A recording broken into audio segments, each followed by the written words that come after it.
That's Sodapup. Hello, and welcome to the Sodapup Enrichment Lab podcast, where we speak to experts, authors, practitioners, and brands about canine enrichment practices.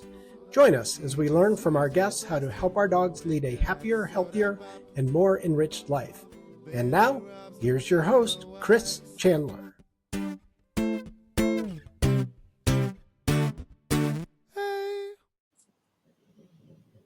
Well, hello and welcome back to the Sodapup Enrichment Lab podcast. I am really happy today to welcome Katie Eyles. Did I say it right? Eyles. Yeah. Eyles? Eyles. Eyles. Yeah, Eyles. you did Okay. it right the first time. I just asked you and then I wasn't sure. No, that's And okay. Katie is the creator of Indi, Frenchie Life, and she has Indi, the French Bulldog. I'm suddenly losing it. Yes, the French bulldog, and I got to take a look at Indi just a moment ago, and maybe we'll get a look at her again. If she wakes up. And her Instagram is at INDIFRENCHIELIFE.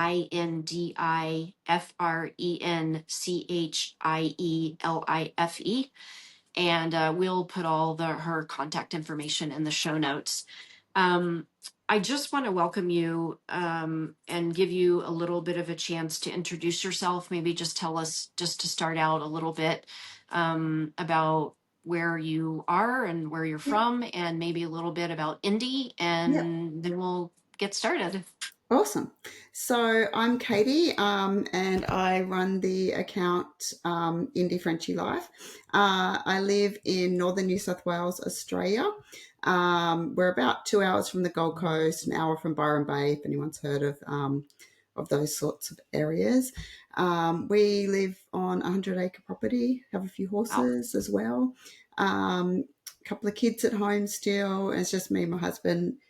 The 2 kids that are still at home, got 5 children all up actually, and little Miss Indi, who's asleep, snoring.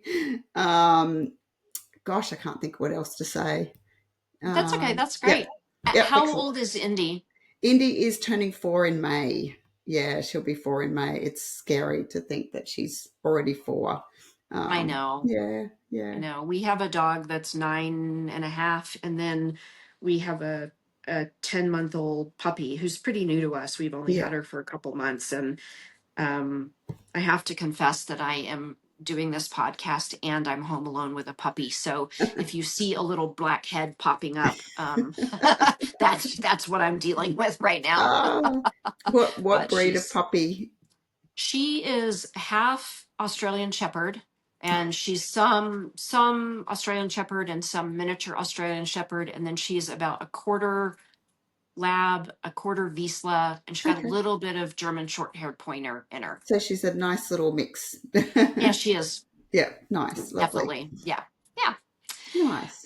So Katie, I have been roaming around your Instagram account, and I have to tell you that your creations, your enrichment creations, are stunningly beautiful. Oh, thank you so much. I kept having the feeling that when I was looking at them, that I was actually looking at, like, they reminded me of really beautiful floral arrangements. Okay. Just in terms of, and I know that you do use some flowers, but it was Yes. bigger than that. It was just, you have such an eye for, I think, color and design, and I don't know, was really, so I'm going to really encourage those of you out there, particularly those of you who are listening and not seeing the video cast, to seek out the Instagram account, because it really is a feast for the eyes. And then luckily for Indi, it's also a feast, a literal feast, Yes. for her. She certainly loves it. I wanted to find out from you, how did you get started doing enrichment for Indi? Okay. So, look, I think when we first started the account, I I honestly did not imagine that I would be creating pretty dog bowls and posting on Instagram. I mean, we've always done enrichment. I'm actually a professional dog trainer by trade Oh, and run a dog training business. So it's something that I've and always so been you passionate. that's what you do right Yeah, now? yeah, Oh, yeah. great. Okay. So it's something that I've always been extremely passionate about is enrichment for dogs, whether it's through food or environmental enrichment as well. Um, but I never envisioned myself putting like this together and doing it this way. I did start the Instagram account back in early 23, and honestly had no idea what I was doing with Instagram at the time. And it was just posting, random photos of Indi. I mainly did it as an outlet because I don't know if I should say this part, but um, I'd actually been through a personal health journey, and I'd taken a break from my business and wanted just something to just, still stay in touch with dogs and dog community in a way of just sort of connecting with people, I guess, that were passionate about dogs. Um, and I thought maybe I could share some tips about training and that sort of thing. And then as I sort of went along with this mishmash of an account, I sort of started to see a lot of the enrichments that were being made, and I thought, wow, this is, some of these are really, really beautiful. And I just started playing around with them myself, and I actually found it really therapeutic. Like, it's for myself, with the trauma that I'd been through, it Mm-hmm. was just such a grounding experience, I guess. Like, I felt when I'm creating, I'm getting a bit emotional. um, Sorry. it's sorry, It's okay. Just take your time. it's I'll just compose myself. We can It's cut okay. this part out, can't Well, we? while I give you a second, so I spoke a month ago with Shannon of Dogs in the Meadow, and and the reason I bring up Dogs in the Meadow is that you often use products from Dogs in the Yes. Meadow, and she spoke on the podcast about her own mental health challenges and how doing enrichment helps her with that. And so I'm actually getting chills. So so one of the things that I have been so struck by in talking with people, and a lot of the people that we talk to are people who they do this personally Yeah. for their pets, Yeah. and but I've been so struck by how nurturing it is for the people who are doing it, and what a creative pursuit it is, Yeah. and as you said, how therapeutic it is for Yeah. people. And it's been something that's been really like pleasantly surprising. Yeah. I had no idea. I mean, I could see that it was obviously this incredibly creative thing, but I've been surprised at how deeply um the creation affects people. So I Yeah. really appreciate your willingness to speak to that Yeah. in terms of your personal journey. So Yeah. Yeah. uh, Yeah. Yeah, I think I find it therapeutic, but I also love that Indie gets to benefit so much from the foods that we've always been passionate about raw feeding and providing her with a lot of variety. So by getting creative like this, I've actually been trying so many different new foods for her as well, which she's found very enriching. So just being able to taste different flavors and things that she might not have tried before, as far as like different fruits and vegetables, and even like when we bought in some Dogs in the Meadow products for the first time, I remember opening a jar when I did an unboxing, and Indy was there, and she's like straight in to have this big sniff, because I don't know if you've ever purchased Dogs in the Meadow products, but I haven't. I mean, I've looked, I the of course looked at it smell when you on their open the jar, it website. just hits you. Like it's Yeah. just beautiful. Yeah. And she just really enjoys, I don't know if you've seen some of the videos I've posted with her eating, but she likes to have a good long sniff up and down the I enrichment actually haven't before she seen eats. those videos, so Oh, you haven't?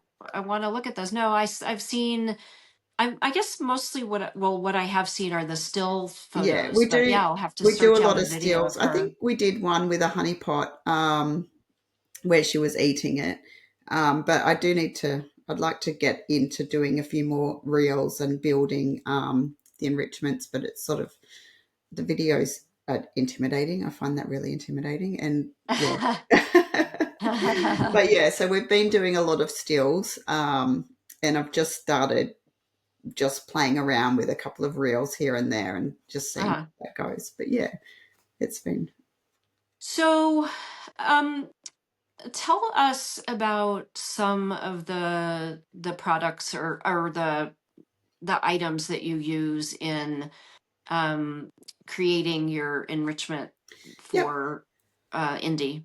So I like to use a lot of flowers because they just add such a pretty element. I mean, I think even a really simple meal that's got very few ingredients in it, you can really make it look quite visually stunning just by the addition of a few well placed flowers. Um, and I've been growing some violas at home. I've got nasturtiums out in the garden. So you probably see a lot of violas and pansies and stuff Well, I in. did. I Yeah, noticed the violas, and we're moving into spring here, and yeah. looking at your Instagram, I thought, I'm growing violas this year. They're just, they're a bit of an addiction, actually. Like once you get one, you've got to have more. And I just ended up with so many different colors. And yeah, I just fell in love with these little cute flowers and just started growing them more and more and more. And they're taking over the veggie garden. Like I'm starting to plant them in amongst the vegetables so that I've got all these flowers. They're great though because they bring in the bees and the beneficial insects to the veggies and that sort of thing. Yeah, So they're really really good in that yeah. aspect.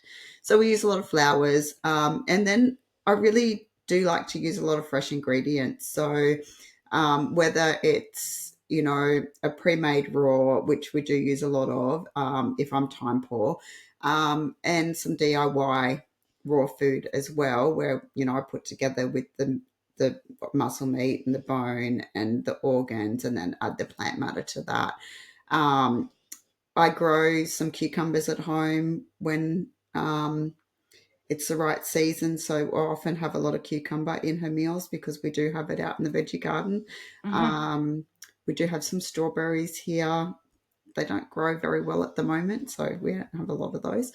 Um, I do like to use what I've got on hand a lot. So I, if there's something in the fridge that's needing using before it goes, yuck, then I'll chuck that in. Obviously, nothing off or Hmm. disgusting. But if it needs using up and we're not going to eat it in the next couple of days, then it goes in these meals because it's better that than to waste it. Right. So yeah, just anything that's fresh, that I can just sort of cut in a certain way or place in a certain way that I can sort of make the bowls look a little bit pretty. And Right. yeah, yeah, So, in terms of like making sure that she has the proper nutrition, and yeah, I'm thinking particularly, kind of on kind of micronutrient level. yeah, I'm I'm guessing that you can feel pretty confident about yeah, that because you feed very widely, right? yes, Because it yeah, sounds like you're feeding, bones and organs yeah, and yeah, um yeah, yeah, absolutely. So and then you're we do feed a lot of like the days that we don't post a meal, she might get slightly less plant matter that day because if I do a pretty meal that's had slightly more plant matter in it, then her necessary amount, then the next couple of days she might get less plant matter in her meals. But we Right. work on a balance over time sort of thing. Yeah. So, and she does get such a wide variety of different foods. Right. And I try and make sure she's getting a wide variety of different meats and proteins, different types of organs from different animals. We stick to smaller bones that are edible, so she's getting that calcium source from Mm. the bone content. Being a little S- Frenchie, she can't really chew like a big beef bone. Right. So we do stick to, your duck, smaller bits of turkey wing that are, if I can find some really small ones. We And so do, are those bones you're feeding, are those raw bones yes, or absolutely okay. raw. Yeah. Yeah, yeah, Yeah, yeah. not cooked bones because No, those get never cook too bones. yeah. No, Okay. Yeah. no, no, Yeah. never feed cooked bones. Right. But yeah, Right. all raw. Yep, yep. And her teeth. So oh, go ahead. I was going to say her teeth and her breath. It's always been really, really, great teeth for a brachycephalic breed. We've never had any dental issues or anything like that. So I think that sort of speaks volumes as far as her diet is concerned in that way. Yeah. Yeah. Yeah. So what resources, I mean, if you know, have you used to learn about nutrition Yep. for her? Yep. So I've been raw feeding dogs since, oh God, as long as I can remember. Okay. Probably my third dog. I'm 46, so I've had a number of dogs over the years. Would have been when I first sort of started to get an interest in raw feeding and did research and that sort of thing. Probably one of the groundbreaking books that I read was Dr. Ian Billinghurst, Give Your Dog a Bone, Oh, and then followed up with Dr. Tom Lonsdale's book. I think it's just called Raw Meaty Bones. They both have a little different bit of a like a philosophy in the way they both present their information and what information they do. And I've done a lot of online research, reading yeah. scientific studies as well. Looking at different raw feeding groups and all of that. But I just sort of get a good feel of what I'm feeding her Yeah. nowadays based on Yeah. you know looking at the food and trying to make sure that I'm providing her with the right um, elements that she needs to make her diet whole. Right. Yeah, yeah, Well, it sounds like you've been doing it long enough that you have more of a, I don't know if it's, I don't know, intuitive feel for it or, yeah, yeah. yeah. I'd say that's probably more of what I feel really confident in Yeah. the raw feeding aspect of things these days. It's not, I don't sort of go and weigh every little element. I'll just say, oh, yep, that duck wing looks about the right size for her. And then, Right. piece it together from there, a little piece of this, because she's only small. She's about 7 kilos. So she's only a small Frenchie. Yeah. And I just sort of look at her each day too. So like if she looks like her waistline's a little bit wider on a certain day, then she might get a little bit less food that day. If she's looking like her waistline's a bit too small that day, then she might get a little bit extra food. So I just Yeah. sort of work on feeding the dog in front of you, based Yeah. on what she's looking like that particular day. She might get less, she might get more. Right. And she's always a good, healthy, fit weight for a French bulldog, I would say. Yeah. Yeah.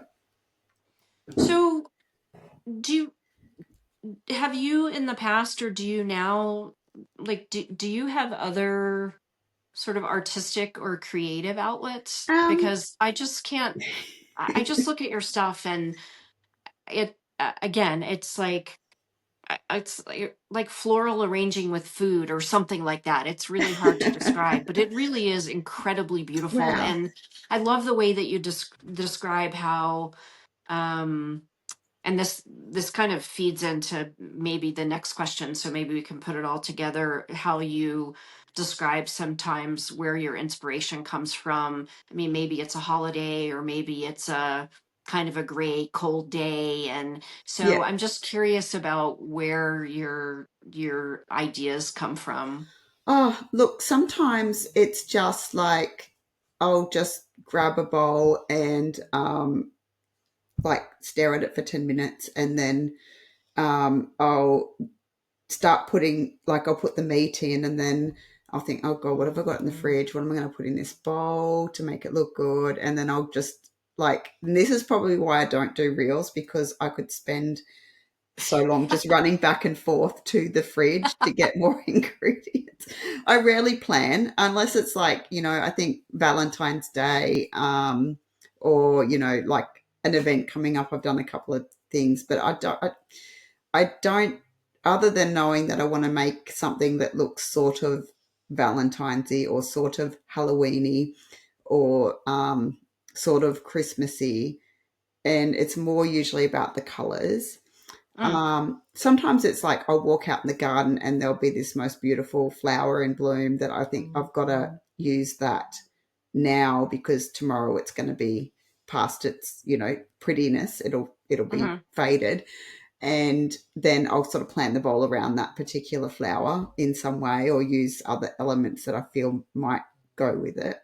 Uh-huh. Um, but often, yeah, it's not really a planned thing, or yeah, I don't know really. Like, I could say that a lot of the time my inspiration comes from anything in particular, more so just what I've got laying Yeah. around the house. Yeah. And going back to what you said, like if I've had any other creative outlets, I haven't really, but I've always been a little bit on the creative side as a person. When after I had my fourth child, when I was actually pregnant with her, I was made redundant from the job I was working at the time, and I decided we were really into the horses at that stage, and my older children were showing and doing pony club events and that sort of thing. So we were always buying these pretty brow bands for the horses, Oh, yeah. and they're expensive. I tell you, they're really expensive. So I started making them, Oh, and at that stage, I thought, well, I think I can make a little business out of here. So I did that for a few years, just making horse brow bands and riding crops, like plaited leather riding crops. Couldn't fly. uh, And So yeah, did that for a few years, and then when we had our final child, Logan, it was just too much. I couldn't keep up with the demand with two children and having a business where I was actually physically making something. mm-hmm. It was a bit overwhelming, but yeah, I quite enjoyed the creative aspect of that, and I think I've sort of got that back now with Indi's account. I've got something I can be creative. The kids are all at school now, so I've got that little bit extra time when I'm not off working with dogs and that sort of thing. So it's yeah, it's been quite nice just to have that creative outlet again. Yeah. So when you were making the flower bands, were you growing all the flowers? Oh no, they weren't flower bands. They were made out of ribbon. Oh, ribbon. Oh, got it. Yes, Got it. yeah, Okay. yeah. There were Yeah, four yeah. horses in the show ring. They Oh, were, I see. Yeah, yeah, yeah. yeah. They Yeah. were sort of on a PVC band, and there was like, it was velvet ribbon and lots of diamantes and lots of bling and flash, which they like in the show ring for Yeah. horses. Oh, Yeah, yeah, that does yeah. sound beautiful. So when you are making the bowls or the meals for Indie, are you always making them fresh, or do you prep some and freeze them? Most of the time they're fresh, so I'll make and then photograph, and then she gets them that same day. Yeah. I did do one the other week. It was a honey pot, actually. The red honey pot I just posted a couple of days ago, and I made that, and then I thought, "Oh, it was a really, really grey day outside, and I thought, this isn't going to photograph well in Oh, this weather. So I put it in the freezer. And then when I pulled it out the day I was photographing it, I wasn't quite happy with how it looked. So I added a few more elements to that. And then we did the photos of that one. But yeah, most of the time they're just made fresh. And then fed to her. But I think I might start doing some more freezing and meal prep ahead as well. Um, I just worry about, like, I guess if I'm going to take a photo of it, I do like Yeah, how they look when they're fresh. So I'd sure. probably still do the photos and then freeze them for later, Right. just so that they Yeah, look, right. the way they look. Yeah. Yeah. Yeah. So how long do you think that you spend, I mean, on average, I know it probably varies, but how long do you think you spend making a honey pot or a bowl or Um, honey pots I find the easiest because yeah. it's such a small surface area. So it's like, Well, and there's not as much visible, so yeah, there's not as yeah. much bit. You just sort of put the stuff in. For Yeah. Indy, because she's small, and this is probably a good tip for other people with small dogs, I do fill the bottom with some broth or something first, and then Uh-huh. pop that in the freezer to freeze solid, Okay. and then put her meat on top of that because she can't Got quite it. reach the bottom, being I think her flat nose as well doesn't help because Right. she can't get in there. Right.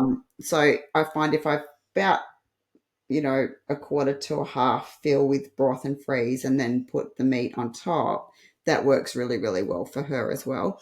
Um, so I do that, make the honey pot. It's, probably 10, 30 minutes at the most if it's, if I'm sort of a bit stumped about what I'm going to do. Yeah. It might take a little bit longer. But the bowls, I think they probably take the longest. The Baja bowl, when I did that, that took me, I think I was there for at least an hour. Um, Ah, 10 to 20 minutes of that was staring at the thing, thinking, what am I going to do with this bowl? Because I was like, I pulled it out. I'm like, I'm going to do this one. Oh, God, I don't know what to do. And then, yeah, it just sort of come together in the end. I get a little bit caught up, I think, when it's a very, like, some of your bowls, they're so beautiful. But the design, like when they've got such a design, I'm like, oh, do I go with the design or do I just do my thing and see yeah. what comes of it and not Yeah. worry about, the design in the end? So Right. yeah, I was like, oh yeah, okay, I'll just do this and see what happens. And Yeah. I think it turned out okay. I think it turned out Are okay. you ever reluctant to feed them to her because they're so beautiful? Sometimes, yeah, there's certainly been some that I've got, oh, I don't really want to feed it to you now. I've spent so um, much time. I know, especially if it takes a long time. It's like, oh, do I really want to give her this? I might put it in a picture frame.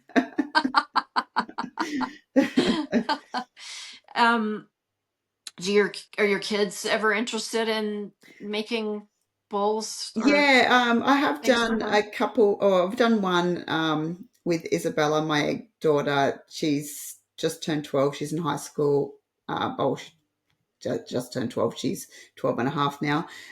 She's just gone to high school this year and she absolutely loves Indi's account because we started it when she was still quite young, and she used to come home from school and she'd be like, how many followers has Indi got now?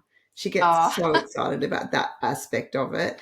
And even now, still while she's in high school, she come home the other day and said, has Indi got any new followers? oh, She's so cute. She just loves it. So, and she oh, really that's sweet. enjoyed. We made a smoothie bowl one day, and that was quite fun. So she actually picked the colors, and she picked the ingredients, and then she just helped Hmm. me place some of them.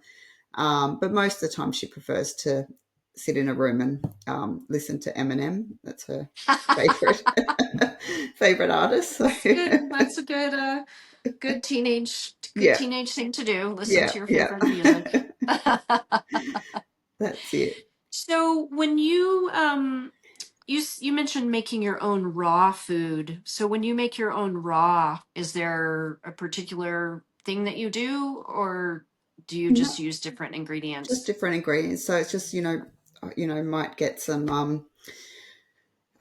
what have we got in the freezer at the moment? We've got turkey meat, we've got some goat meat, we've got some buffalo, got some salmon, So it's just, usually I buy in chunks, just to get her to chew a little bit more. Sometimes we get in mints. Um, we also like to have on hand some pre-made raw. So I usually buy Yeah. in some Big Dog pet foods and keep them in the freezer as a Yeah. backup. And I do use them quite a bit as well, and just add some extras on that. Right. But yeah, it's sort of just, just your muscle meat. And we try and keep a variety of organ meats in the freezer. Some sardines, some fresh sardines. She Mm. really, really loves the fresh sardines. Mm. And yeah, just a good variety, really, just making sure we cover lots of different nutrient profiles Right. in the variety that Right. we feed as well. So Is yeah, there anything she doesn't like? avocado. Oh, She really? doesn't like avocado, but she will eat it if it's on toast. Um, my toast, like if it's On your my toast. toast, she will eat. It doesn't matter what it is. She'll eat anything. If I'm eating toast, she has to have some, and she will sit there and squeak at me and like drool profusely, and the little paw, like she does this at my Aw. leg until I give her. David says I created a monster, but I share. So she eats it, but she won't. If I drop a piece of avocado on the floor, she won't pick it up off the floor and eat it. It's the only food she won't Interesting. jump straight on. Um, if I pass it to her, she'll take it, but then she'll spit it out. Right. But she will eat it if it's in a meal. Like she pretty much cleans a plate. When I put something Oh, in her meal, she'll clean a plate because it's in there and it's mixed. It's with all the other foods. right. Um, yeah, she'll eat it then, but she won't eat it on its own. Which is probably the only thing she won't eat. She loves cucumber. That's probably one of her Hmm. favorite vegetables. She absolutely loves cucumber. Um, she likes mango, loves blueberries, absolutely loves blueberries. Strawberries. I She's not super fussed on kiwi fruit. But I discovered the other day I made a meal that had I haven't posted it yet. Had kiwi berries. I found some kiwi berries at the supermarket, and I got them for the kids to try. And I thought I'm going to give Indy one, and she loved it. I was really Hmm. surprised that she really, really liked it. So they're just like smaller kiwi fruit, but they don't have the hair on them like Yeah. kiwi fruit do. Hmm. And yeah, she really, really liked that. So that was a surprising thing that she really enjoyed. Yeah. Do you think she has like something that's like far and away favorite, or just something she really, really likes, or she just likes it all? She likes everything. I couldn't really like. She obviously really loves her meat. Like Yeah. if I build a meal and the meat's covered, she'll usually push everything out of the way to get to her meat first, and then she'll go back. And she makes a huge mess doing it. Like food Yeah. goes all over the floor, Yeah. and then she'll go back and eat the other elements. But she likes to eat her meat. It doesn't matter what meat. She loves her meat. Um, but yeah, she's snoring over there. I don't know if you can hear her. I can't hear.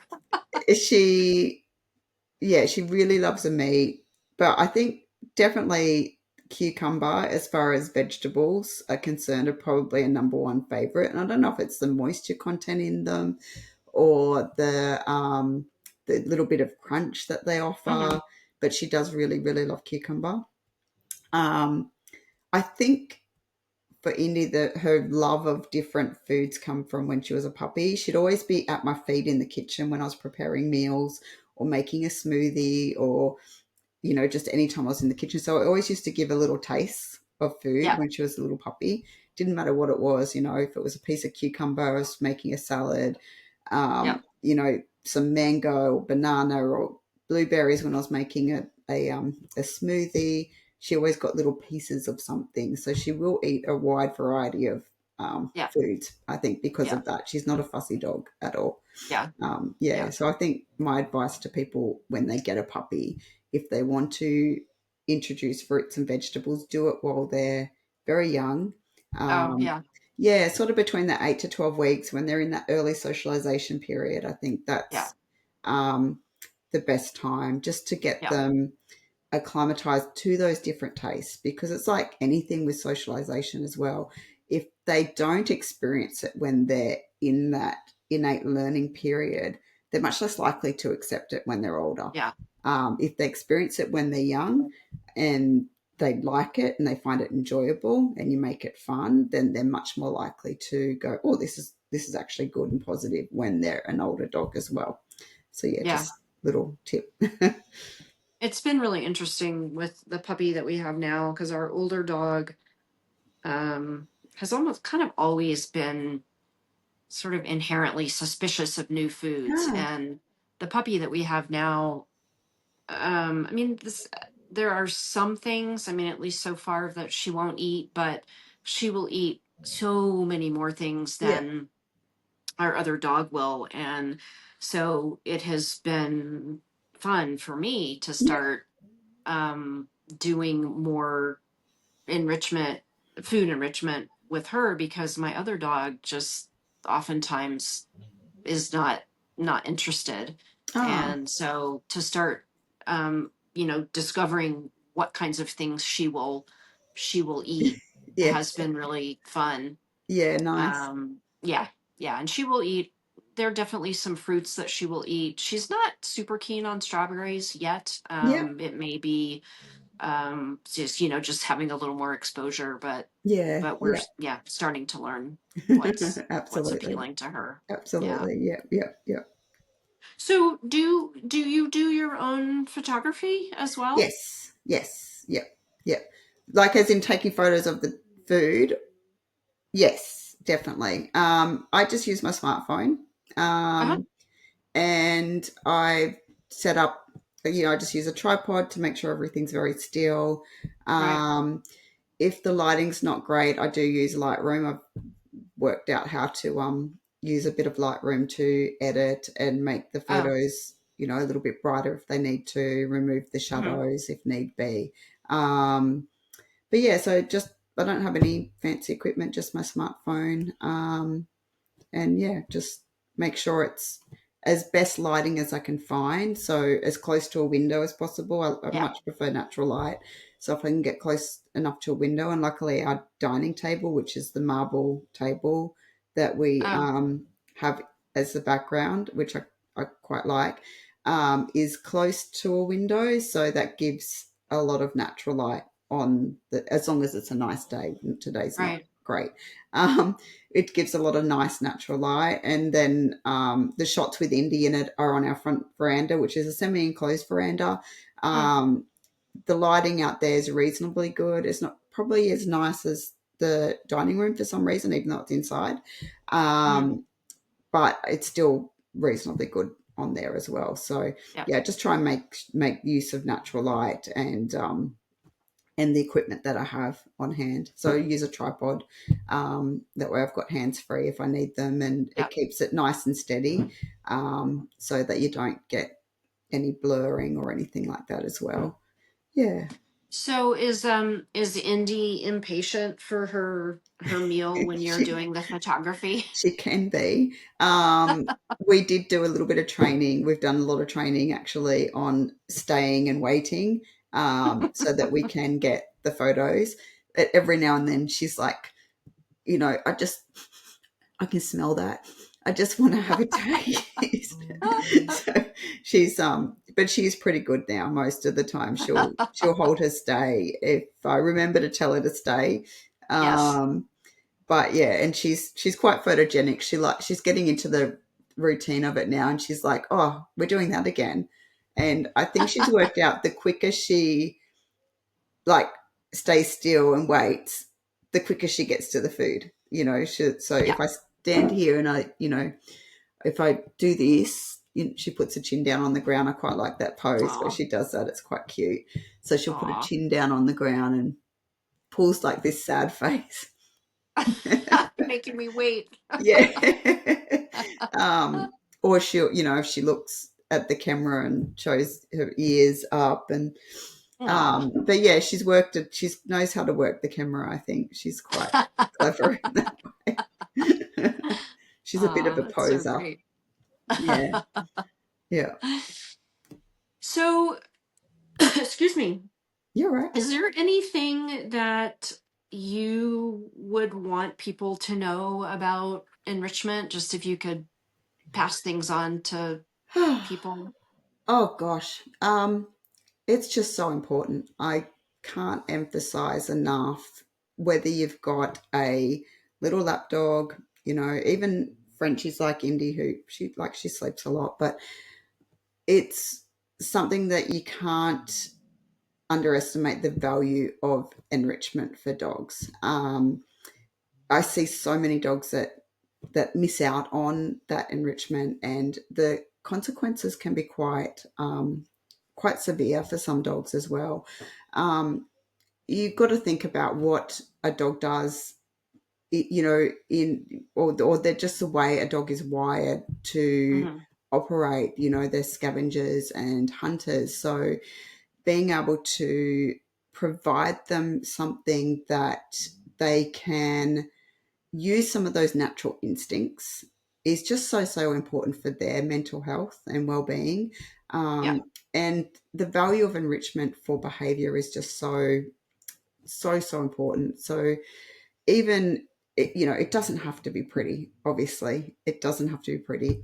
If Yeah. you buy a enrichment tool or bowl or slow feeder bowl that you can smush some food in there and give it to your dog, freeze it to make it last longer.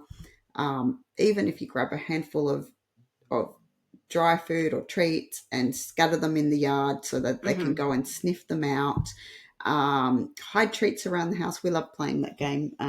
We'll go and hide some treats around the house for Indy to go and find. Play hide and go seek with your dog, even. Go and hide yourself and let them find you. Training. People often see training as training, but training is also enrichment because it's Yeah. mental stimulation. So Yeah. spend 5 minutes to teach your dog a new trick, and you will find that they'll just go off and sleep for a good couple of Yeah. hours afterwards. I find training actually more tiring for the dog Yeah. than actual physical activity. So a good I've really training been session. finding that with our puppy when she really starts to, get on the ceiling. I'll take 5 minutes and, Yeah, in the house or yeah, outside, just do a tiny bit of training and just simple stuff, yeah, sit down, yeah, working on having her go and stay in her place or yeah, just a little bit of duration with sit yeah, and particularly, I mean, I do at the very least long walk in the morning, but yeah, if I don't have a lot of time for lots of physical exercise during yeah, the rest of the day, I do find that if I give them or give particularly her that mental challenge, I can yes, really see a difference. yeah, yeah, Yeah. absolutely, absolutely. No, I think definitely. Oh, that's my neighbour's dog. Oh, Um,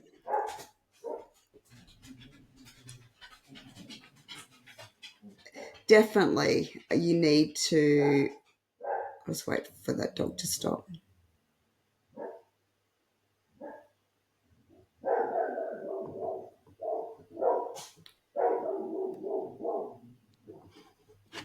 It sometimes comes to visit and bark at the kangaroos. mhm. Um, so yeah, And it's it's it's it's okay too. yeah. We're talking about dogs, so Talking about dogs. That's right. So yeah, I think anything you can do to provide that little bit of extra enrichment for your dog is just so important. yeah.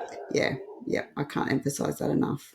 It's yeah, especially for I think especially for brachycephalic breeds because they do tend to miss out on a little bit more of that physical activity Hmm. because of their just the general structure of their face and that sort of thing Yeah. and their um, other issues that come with being a brachycephalic. Mental stimulation is even more important for them, I think, than even your larger dogs. Absolutely. Yeah. Yeah. So one last question for you. Yeah. If you were going to be a dog, what kind of dog would you be? Oh, It could be aspirational. It could be what kind of dog you think you are. No rules to it. oh gosh, I don't know. I don't know. Um, I do love Or what food. kind of dog do you wish you were? Um, I'd probably be I'd probably be a Labrador, I think, because I love food so much. I love eating Yes. different foods, and Labradors love food. But then I look how relaxed Indi is, and Yeah. she just loves to sleep, and I do love a good nap. So I could be one of either. So who knows? Either a Frenchie or a Labrador, I'd say. Yeah, Yeah, I think yeah, I would probably choose a lab as well. yeah. They Well, I love want to thank you. everyone, don't they? And they're loved by Yes, they everyone as do, and they're well. so loyal. Yeah, Yes, yeah, they're so sweet. absolutely. We've had a long history of labs, and well, now we Yeah, have a part lab, but yeah, yeah, beautiful. they're really Yeah, wonderful dogs. yeah, Yeah, they are. I wish that I could experience so many different breeds. Yes, You know, yes, there's not. I feel like there's not enough time to have all the dogs that I would like to yes, experience. yes, absolutely. I think I need a running buddy again next time. Um, Oh, Indy was actually the kids' choice. They wanted a Frenchie, yeah, and we'd always had larger dogs in the past. But I really would like a large dog that I could go running with, or at least walking a bit more, that can yeah. keep up with me. Yeah. Yeah. Would you consider a second dog Oh or yes, I've just got to wrap yeah. hubby's arm, twist his arm a little bit. So yes, that would be the goal. Yeah, absolutely. Good. Well, we'll keep our eyes open on your Yeah, Instagram and see if anybody joins Indie at some point. yes, that'd be good. Okay. Well, I really want to thank you being here, and I really want to again encourage anybody who isn't seeing the video cast to look at Katie's Instagram. It's really beautiful and just some really fun ideas if you are trying to learn more about enrichment and get some inspiration. Nice. Thanks. That's Sodapup. Thank you for listening to this episode of the Sodapup Enrichment Lab podcast. We hope you've learned new ways to keep your dog enriched and entertained. You can find more information about our guest and how to contact us in this episode's show notes. You can find this podcast wherever you get your podcasts. You can also view it on the Sodapup Enrichment Lab YouTube channel and on our website at sodapup.com. If you enjoyed this episode, you can help us by subscribing, by recommending the podcast to others, and by leaving a review. Thanks. We'll see you next time.